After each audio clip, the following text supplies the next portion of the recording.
Bienvenidos a Radio Sapiens, la radio científico-cultural divulgativa, radiosapiens.es.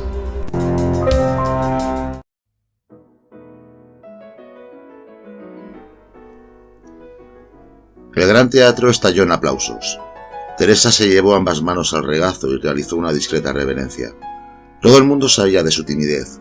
La poderosa figura de la reina se desvanecía y volvía a Teresa, la chica tímida, hija de una costurera del liceo que había aprendido a cantar escuchando a través de las puertas cerradas del conservatorio que se hallaba sobre el círculo del liceo. Requesens se echó la culpa a sí mismo horas más tarde. Debería haber estado más atento. La música había removido un dolor lleno de aristas en su interior. Él y Mariona, su mujer, habían perdido a su único hijo de unas fiebres tifoideas apenas unos meses antes. Habían estado cuidándole todo el día y toda la noche con la angustiosa esperanza de que se salvara, sentados al borde de la cama del niño. Pero Daniel murió. Aquella sensación de pérdida absoluta había sido cauterizada por la voz de Teresa, y ahora que había cesado y volvía al desorden de la fiesta, Requesens pudo vislumbrar por primera vez qué llevaba al abandono a los borrachos y a quienes se entregaban a los placeres de la morfina.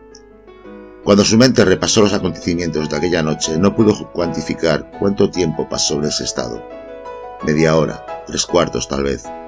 No supo decirlo a ciencia cierta. Pero en aquel espacio de tiempo se cometió un crimen.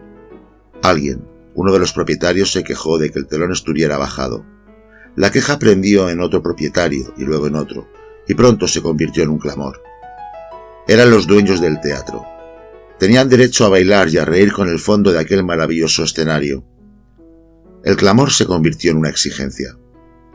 Albert Bernis, a pesar de ser el empresario, no podía negarse a la solicitud de los propietarios y, tras consultarlo con Carcassona, ambos decidieron subir el telón. Y el telón se levantó de nuevo.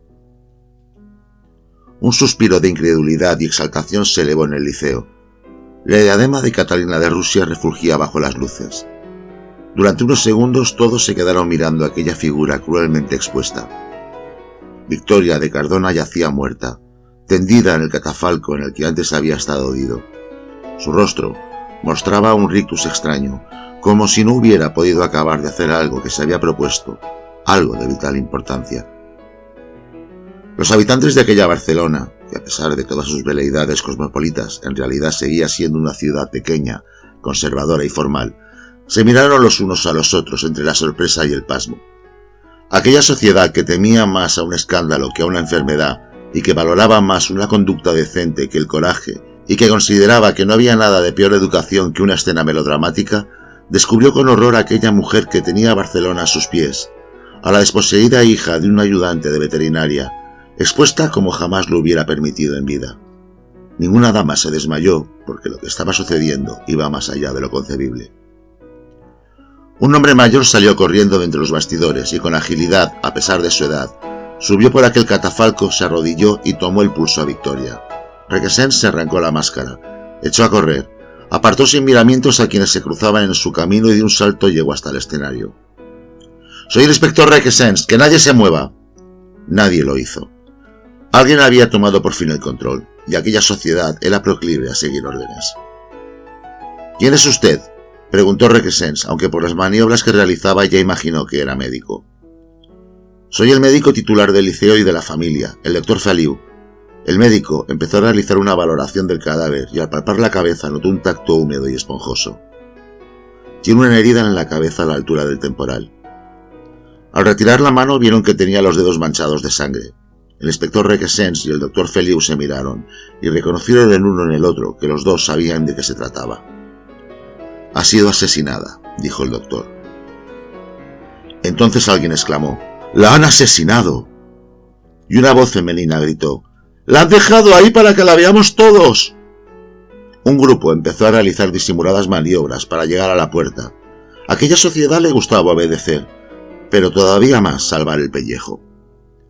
Todo el mundo empezó a moverse, a mirarse los unos a los otros. Y alguien expresó en voz alta lo que muchos estaban pensando: «¡Un atentado!». Se oyó un sollozo: «¡Anarquistas!». La bomba del liceo permanecía acechante en la memoria colectiva. Las butacas de los fallecidos habían permanecido años sin ser ocupadas.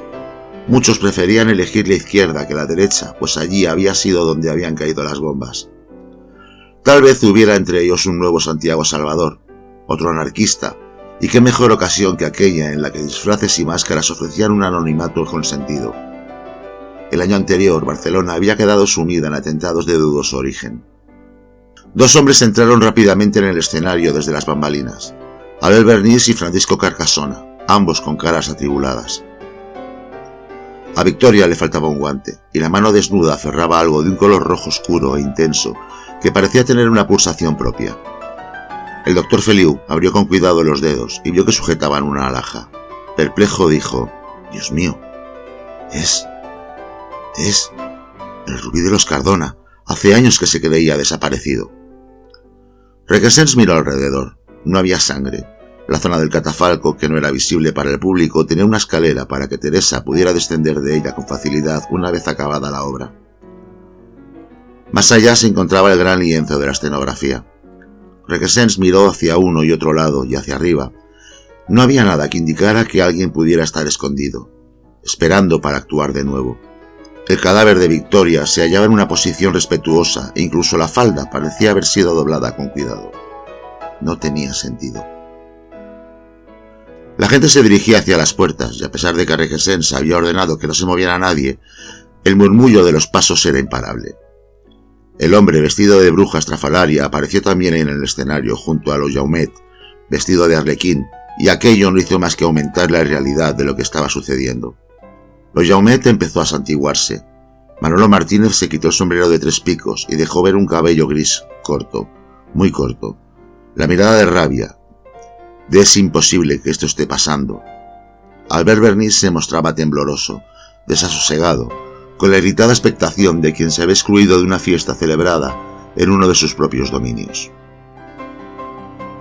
En platea alguien echó a correr, y luego 2 personas más. Varias gritaron y la masa se descompuso en estampida. Carcasona empezó a dar órdenes con autoridad a los mozos y a los porteros, que se habían acercado al escuchar el silencio súbito de música y voces. «¡Dejad salir!». Requesens le retuvo por el brazo. Carcasona lo miró y con cautela le dijo: «Es imposible retener a tanta gente». Y Requesens, al ver la platea, se dio cuenta de que Carcasona tenía razón. Era imposible retener a aquella multitud que se agolpaba hacia las puertas y gritaba. El afán por recuperar abrigo se mezclaba con el ansia de salvar la vida entre empujones, y Requesens fue dolorosamente consciente de que quien hubiera cometido el crimen ya habría abandonado el lugar, pues habría aprovechado la confusión para escapar. «¿El coro Teresa y las astras están en los camerinos?», preguntó de pronto Carcasona a Bernis. «Ordene que no se muevan de allí y que no salgan hasta que les demos aviso», dijo Requesens a Carcasona. Un mozo del liceo se había acercado con discreción. «Joaquín, busca a Fanny, Luisa o María, que vayan las que puedan a los camerinos del coro y avisad de que permanezcan allí». El suelo estaba lleno de restos. Máscaras, guirnaldas pisadas y copas vacías. Quedaron los músicos, el director de orquesta, los acomodadores, los mozos, los porteros, las mujeres de los lavabos, y todos ellos les miraban desde la platea esperando alguna indicación. Requesens levantó un poco más la mirada y vio los palcos vacíos, a excepción del de proscenio, en el que los varones de maldad permanecían de pie con actitud senatorial a pesar de sus disfraces.